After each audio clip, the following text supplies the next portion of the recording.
Welcome to Lens of Leadership, our Ted Lasso rewatch podcast. Before we dive into this episode's leadership lessons, let's watch a quick recap. As Season 1, Episode 5 starts, Ted ices his head in Rebecca's office. He confesses that he is having marital problems. Keely made the right decision leaving Jamie, and Jamie still won't make the extra pass. Ted's wife and son arrive. Rebecca suggests Keely starts doing branding work for other players. Roy incorrectly questions Keely about why she hangs out with Jamie. Ted and family have a Field of Dreams moment, but Michelle isn't happy. Oklahoma. Ted gets advice from Beard, Nate, and Higgins. Jamie is so divisive on the field that Ted benches him even after scoring 2 goals. And Ted's moving half-time talk about tan lines is not just a pep talk for the team. They believe. Roy makes the extra pass, and Sam scores the winning goal. Beard points out that the wanker cheer is the same, but different. Roy scares Keely in the parking lot and apologizes. Ted lets Michelle go. Coach Beard is there for Ted as Episode 5 ends with a nightcap. Welcome back, everyone. I'm Nick Caniglio. And I'm Marnie Stockman, and this is Lens of Leadership, a Ted Lasso rewatch podcast. We are the authors of Lead It Like Lasso, a leadership book for life, your life. Or as we like to say, the ultimate cheat code to help you level up in life. For those of you who are joining us for the first time, we take a different approach by deep diving into some leadership principles drawn from the episode. And with today's episode, Tan Lines, we're going to take a deep dive into embracing change.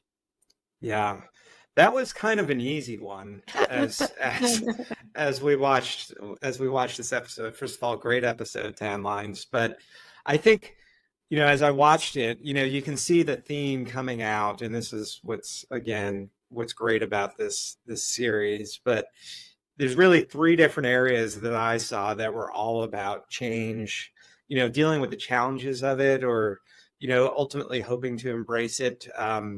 We had Keely and Jamie moving on with their respective lives after their breakup. And Jamie, thank you. Whenever I break up with someone, I spend months questioning it, wondering if I made a huge fucking mistake. But you have really helped me to feel good about this decision just by being you.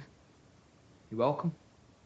We had AFC Richmond needing to move on kind of from the selfish play of Jamie Tart. Fellas, we're broken. We need to change. And look, I know change can be scary.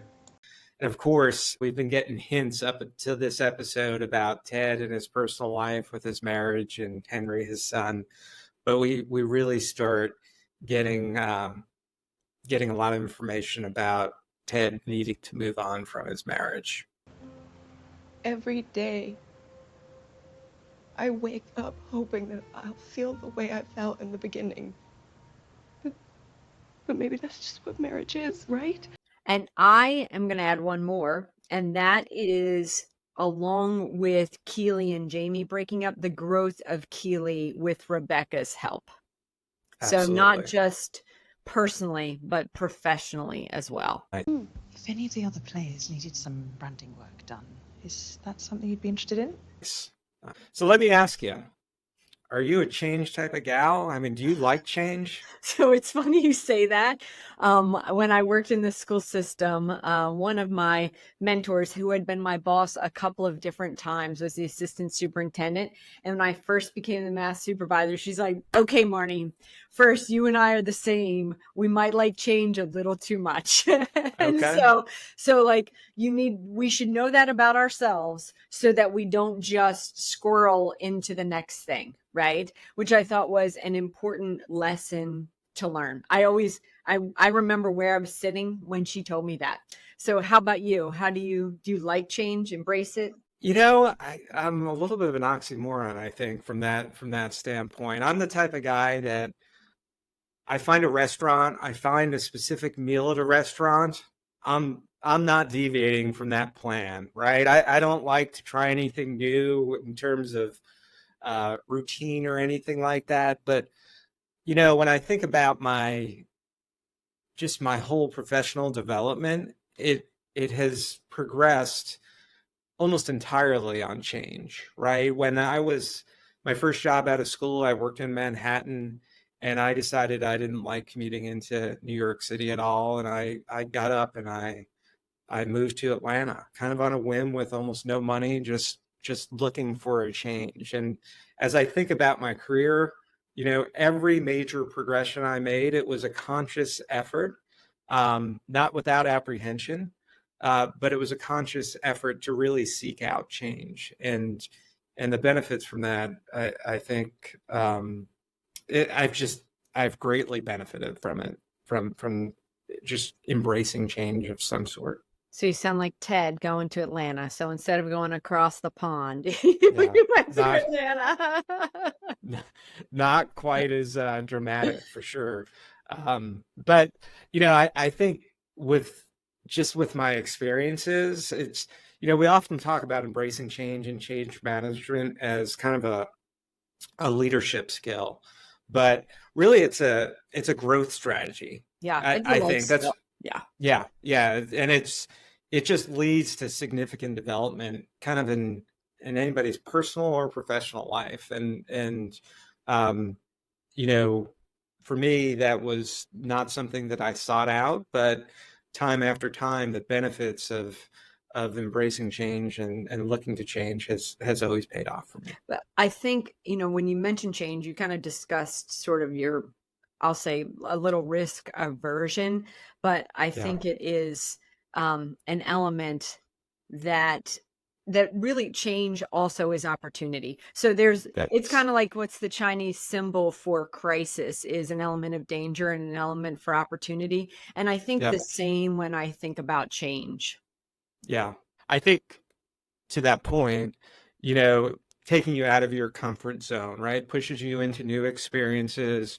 You learn how to adapt to situations that previously seemed daunting. And then it builds on that, right? It leads to increased confidence and resilience.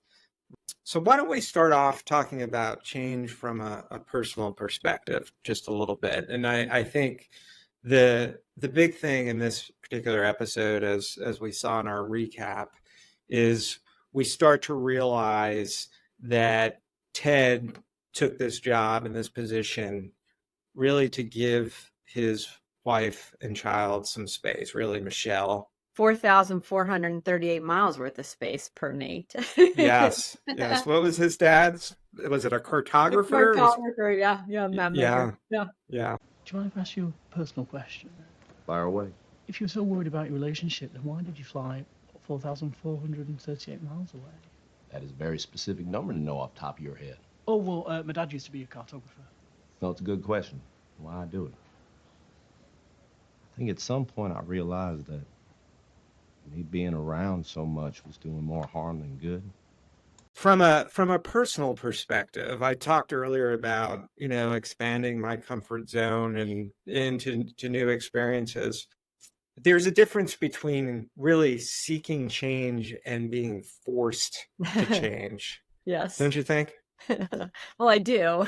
If you think about Jamie Tart, and he's not seeking any change whatsoever, and Ted's trying to make him move in that direction, versus Keeley, who wasn't seeking change but was inspired, which I think is a sign of a leader, which like maybe Rebecca's coming around a little bit, right?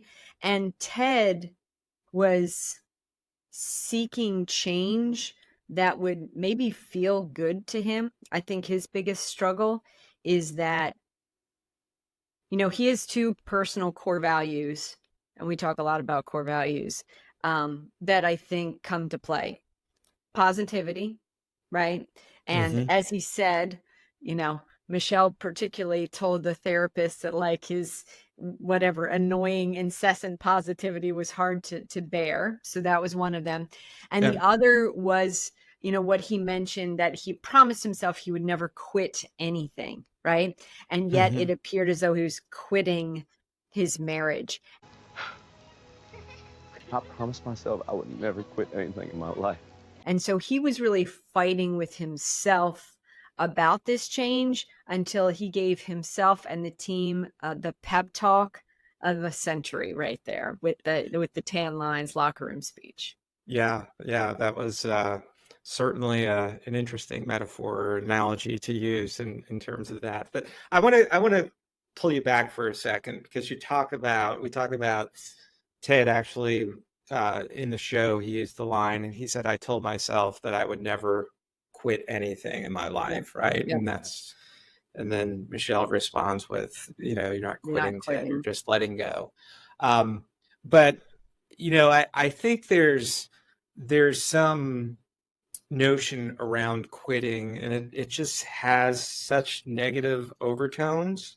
And I think in some cases, quitting is really it could be viewed as a positive um, change in your life, right? I think it's important to counter the narrative that quitters always fail, because in a lot of respects, quitting is an agent to actually get to change, and the change is positive, right? Think about the times when you're stuck in a toxic situation, Mhm. right? Or you really need to change the direction that is not the trajectory that you're meant to go on, whether it's related to being somebody who you were not supposed to be, it's against your core values, so forth and so on. So what do you think about that in terms of quitting? Do you get the same sense that I do, that there's a lot of people that are just black and white, and they hear the word quitting and they view that as negative? So first, the same mentor I mentioned earlier used to use the phrase of students sometimes acting out as an act of sanity. Right? So Yeah. sometimes them having a fit in class is really like it's a bad situation. It's a toxic situation.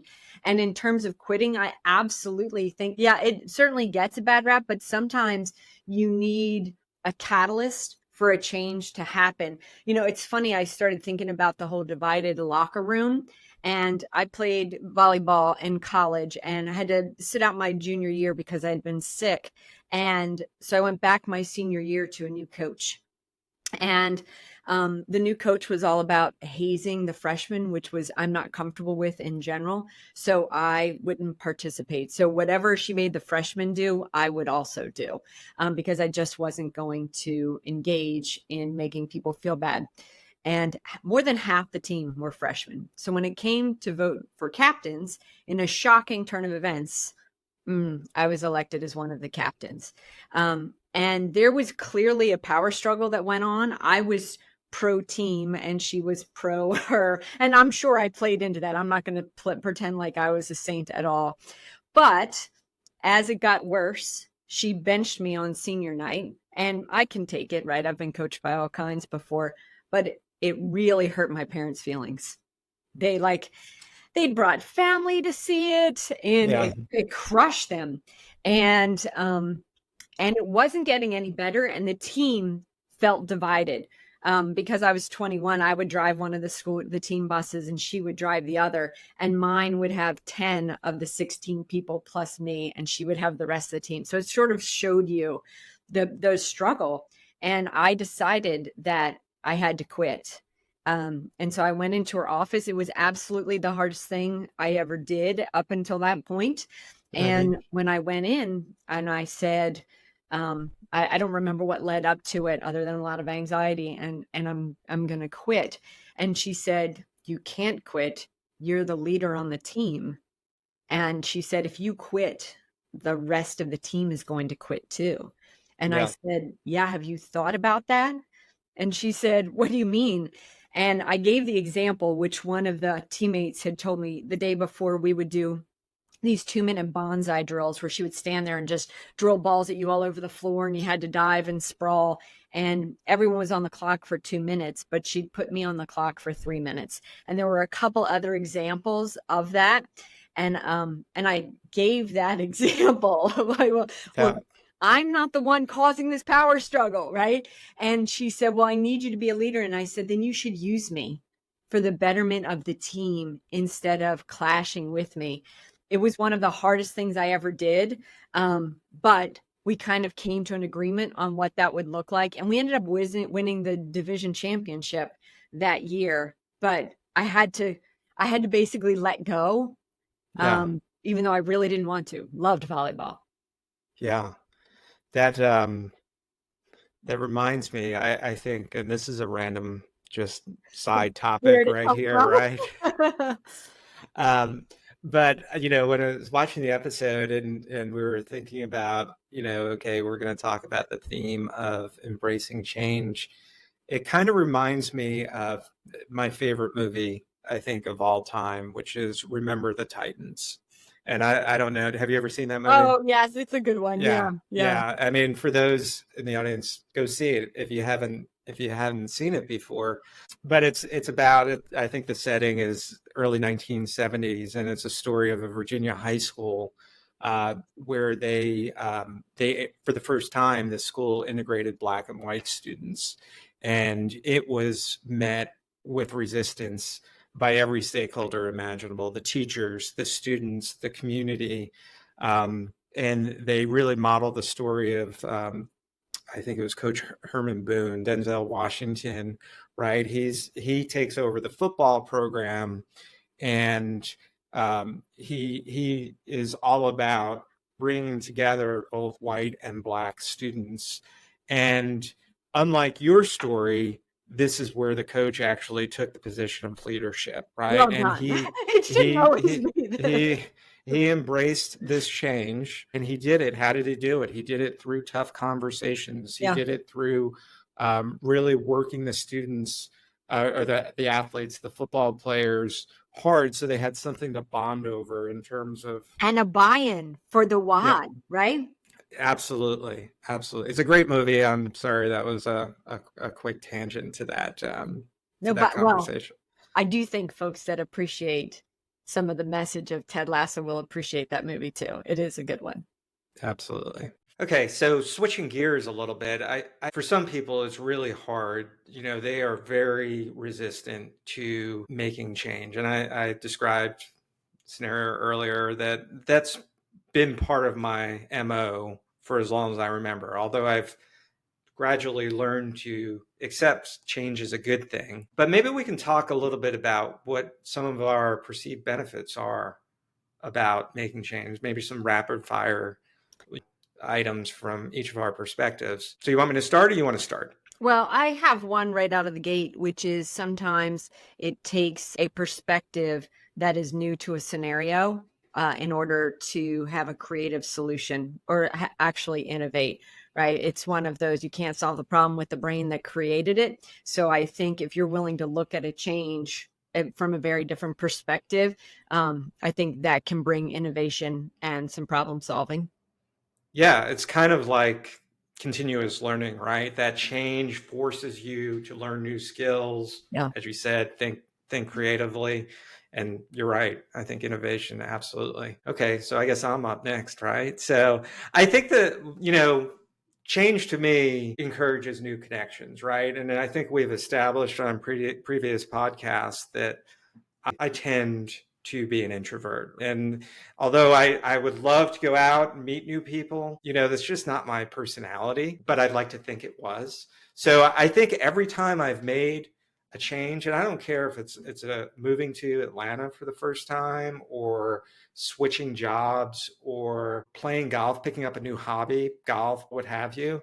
The direct benefit to me has always been I've been introduced to new people, right? And I can think back of, where I was to where I am today, what we've done in terms of building a business and then writing a book.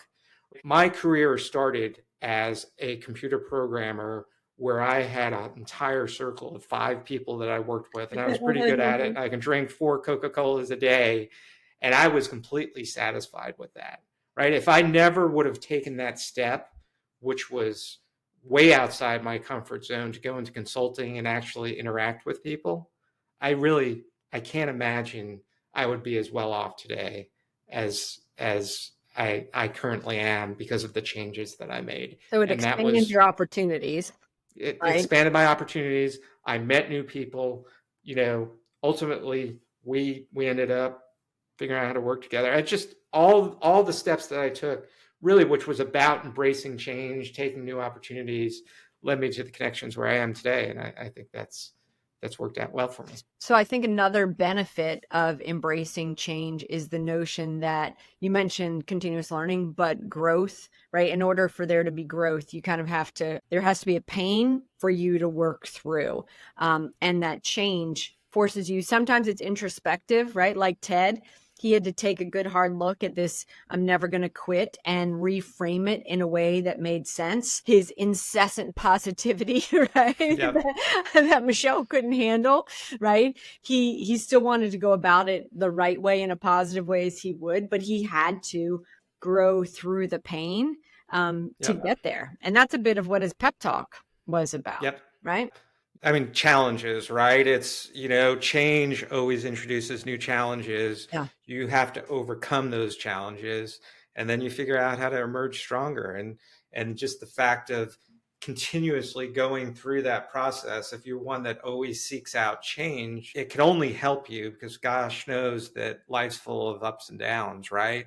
The whole notion of building resilience to overcome those challenges is a critical skill. So you reminded me of a quote I saw the other day, which said, you can't be brave if you aren't scared first. Right. And so the whole notion of like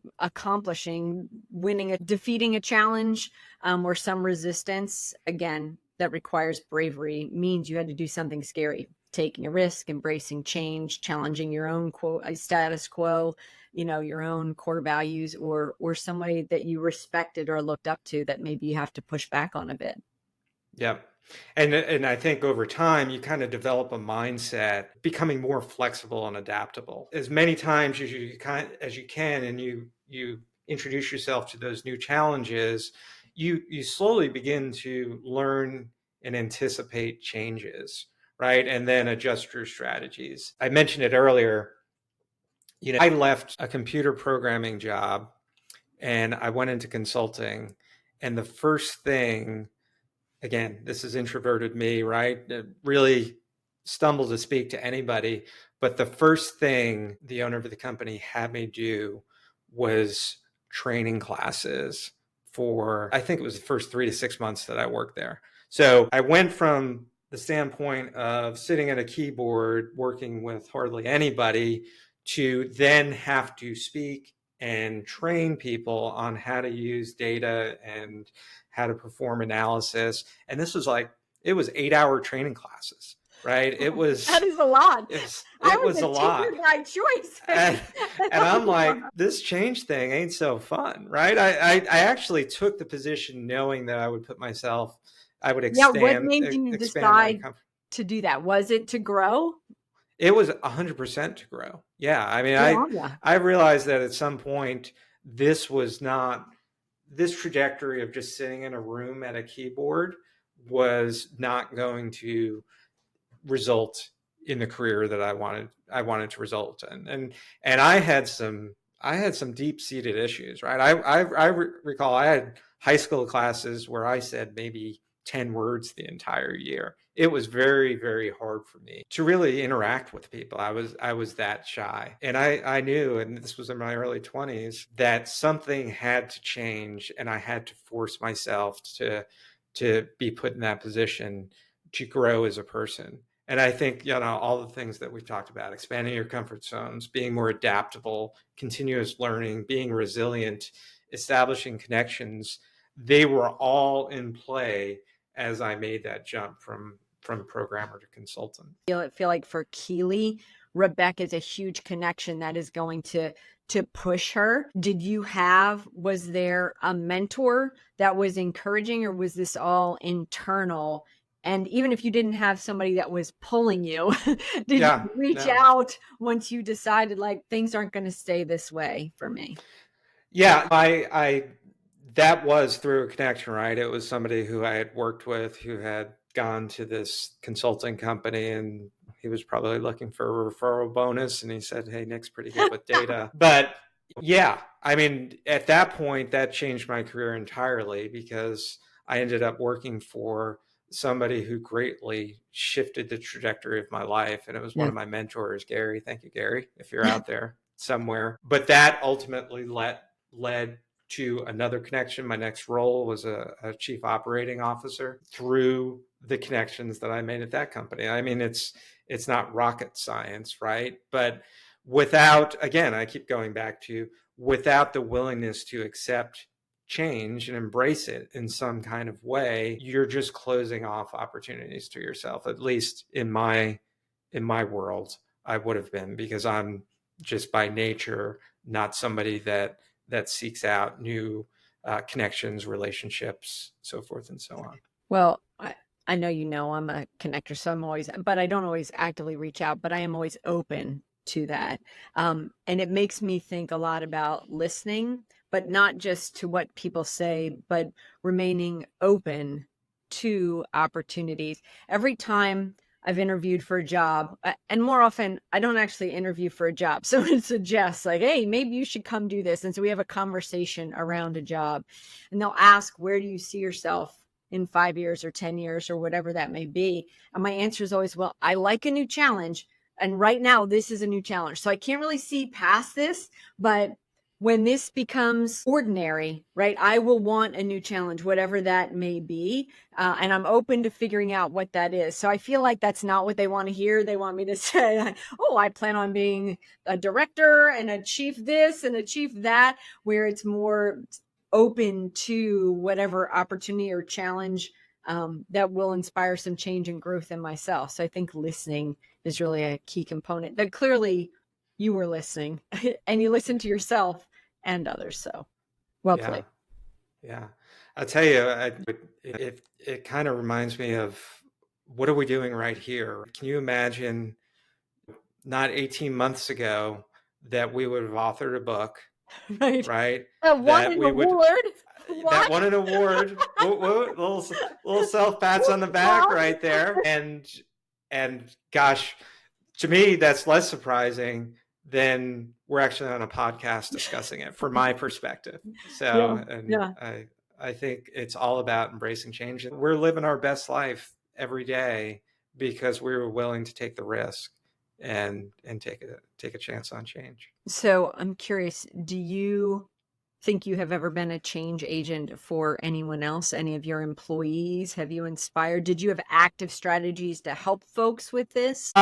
Besides encouraging it, my leadership style, it's more by example, right? But I think part of something that I'm proud of in terms of how I've evolved as a leader over time is encourage risk taking, encourage people that I worked with or that worked on my team to look for new opportunities, right? To look out for what's best for them. So I don't know if I have a specific example, but I think, the whole notion of not just thinking about yourself, but if you're on a team with your teammates, or if you're fortunate enough to manage a team, always encourage people to see, is there something out there that will help push them? If you can encourage them to become the best version of themselves, right? That is only better for the team, really, even if ultimately they end up leaving the team. It breeds the type of people who are aiming to grow and learn and better themselves and the team. And I will disagree with you, because you absolutely have been a change agent for me. I can remember when we worked together in the software company, when you would say, like, we can do this, here's an opportunity, or this is what we should do. That reframed my thinking to think, oh, if we want to make that change, let's propose. I can remember when it might have involved a wig and a wrap that I ended up doing, right? But it made a difference in the product because we were able to look at things differently. And you inspired that by saying, let's take a step back and take a look at what we could do to make that difference. So you definitely have. I do know your leadership style, and you're being humble, that folks really do listen to what you have to say. And when you're always looking for what's best for them and the best version of them, it's amazing what they do to step up to become that best version. A lot like what Rebecca is doing with Keely. No doubt. And what Ted's doing with Roy, right? Yeah. The first domino to fall is starting to fall. He just shook his hand on the field because he recognized what he did by pulling Jamie Tart off. And that wasn't an easy move for him, right? Ted wanted it all to work, but this change is going to take a different path than Ted saw coming. Yeah. First of all, thank you for everything you said earlier. But going back to that scene when Ted replaced Jamie, after that they met at halftime before Ted's big speech. And it wasn't lost on anybody, I don't think, that hasn't watched the show, that the first comment was from Roy. Yeah. Hey, sit down, listen. Yep. Things are happening, changes are coming. Yeah. And I thought it was funny because it took me back to the first episode. Roy said, "Shut up." Like he wanted to hear what Coach had to say in more of a negative regard. And this is change. This is same but different. This is Roy saying, "Oi, hush. I want to hear this because this is going to be important." And I think that same but different line at the end is really important. I think it ties together everything that we've said about change. And when you think about it, Ted, like we talked about, had to take two of his core values, positivity and never quitting, and had to figure out how to make that work at work and at home while making some big changes. And he still has positivity and he still has a never quit attitude. So it's the same, but it is different in how it's playing out. It's different than what he expected. And I would challenge leaders, and everyone's a leader, right? Like your personal leadership of what of your own core values are maybe holding you back from making that change. Maybe is it you are risk averse? Well, can we work through that and find a way to embrace the change to get to the other side? Absolutely. And I think one of the ways that you can do that is by seeking out people who have actually gone through change, right? And I think Ted does a masterful job in the story in the show relating his stories. But you asked earlier, I think one of the ways as leaders, if you are a leader and you happen to work with people or you mentor people, and I know we do that from time to time, right? I think just sharing your experiences about specifically the fact that you did make a conscious effort to make a change is something that inspires people. And I think that's something that we all need to remember because, again, we go back to the beginning. A lot of people really struggle with the whole concept of change. And the more you can kind of show the benefits and the outcomes, I think the better. The other piece I would just like to throw in there is that sometimes people are so busy in their day to day. We here in the business world, I'm too busy working in the business to work on the business. They're also sometimes too busy in their own lives to take a step back and look at their lives or themselves from an overview perspective. And so I think when you see something in someone, you should tell them that you see it, right? When my boss said, "Oh, we like change a little more than we should," right? With some tips about like, how does that play out and how should I look at that differently? I think it matters and people will think on that, especially if it's something positive. I can remember we were interviewing for a customer success position and someone told me that they didn't think they were right for the role because they had been training in sales. And I called him back and I said, "And I think you're wrong. And I think here's why. Every time you talk about successful stories, it wasn't in closing a sale. It wasn't helping someone solve a problem. And that's what we need for customer success." And he has proudly posted that on LinkedIn, that in his mind changed the career path he wanted to. So I think I challenge everyone to find the Keely Joneses of the world and point out, like, there's something here. This is a strength because you might be that change agent for someone. Absolutely. All right. So before we wrap up, there was one other scene that I want to talk about, and that's when Ted and Henry were building the double-decker Lego bus in Ted's apartment. The old Field of Dreams metaphor. Don't you want to go ride a real double-decker bus? After we finish. Mm-hmm. See, I like that. First we got to build it, then we can ride it. It's kind of a Field of Dreams paradigm. Yeah, and we actually had this in our book as one of our rules, and it was all about manifest it, Yeah. right? Make it happen. Yeah. Yeah, so I feel like we've lived this for the past 5 years. We built a company. We knew it was going to be successful. Didn't really know what we were. Hey, in 3 to 5 years, we're going to be here without really anything other than a set of core values and an operating framework. We did a similar thing with the book. We're going to write this book and we're going to market it. And it's going to be, this whole notion of, just selling a couple hundred books for the first book you ever write. We're just going to ignore that completely and start winning awards. And we did it. So I feel like I'm bragging now, but we're only bringing it up because we have this whole notion of let's just make it happen, manifest it. Yeah. What do you think about that?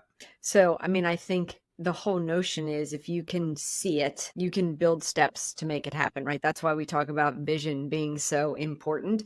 And along the way, the only way you will get to a big dream is with some change. And so I think that's, all right, Ted, Henry, and Michelle sat down with a big old Lego kit. They could see it. It was, it wasn't easy. But they could build it piece by piece. And the Lego analogy, I think, is a really good one for you have to have two things in order to make something happen. One is the vision, and then two is the tactical steps, right? The manual for making it happen. But then the bit with embracing the change is to work through the struggles to move the needle to make it happen. And that is how everyone levels up to become the best version of themselves. That is what leaders need to manifest in themselves. They need to manifest in others. And that is at home, at work, in the boardroom, a locker room, a living room, right? It's the same idea. Perfect. That's a great way to wrap it up. So what I'm going to manifest right now is figuring out a way to marry kind of the two things that are really driving my life right now, which is the NFL draft, which is in a couple of weeks, and these podcasts. And I say we're going to introduce some change into the podcast. Next podcast. Yeah. Where it's all about drafting. And are we going to draft some Ted Lasso players? Yes, 100%. Yeah. Yeah, this would be fun. Absolutely. So until then, this has been great conversation around embracing change. So we'll see y'all the next time. As we wrap up our Tan Lines episode of Lens of Leadership about embracing change, we, and all the bots, would love it if you would like, comment, and subscribe to our YouTube channel. As we take a look at John Wooden's Pyramid of Success, don't forget you can head to leaditlikelasso.com to check out the full spreadsheet of all of his character traits of leadership. But today we're going to take a look at Keely, Ted, and Jamie in terms of adaptability, confidence, and cooperation. In terms of adaptability, that is really that you can adjust to any situation, which is important when it comes to change.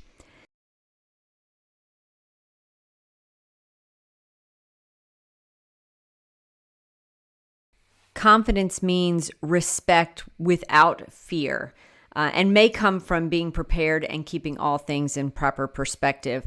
And finally, cooperation with all levels of your coworkers.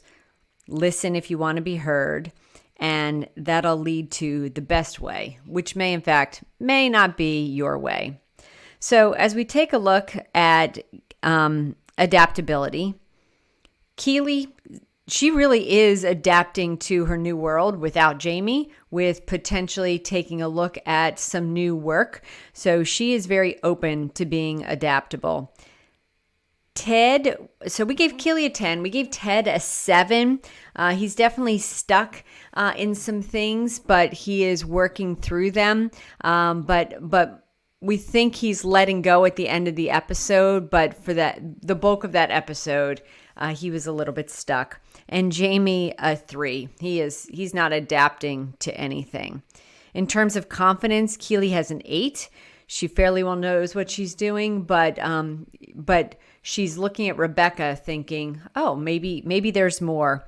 Ted was lacking some confidence in his relationship, Jamie, unfortunately, is a 10, but it has gone too far. It might be a 15, and it is arrogance. So that is not going to serve him well. And in terms of cooperation, Keely, an 8. She's going along with things. Ted, a 10. He's always cooperative. And Jamie, a big 0 on that one. We hope you enjoyed this week's episode of Lens of Leadership. Be sure to join us next time and lead it like Lasso.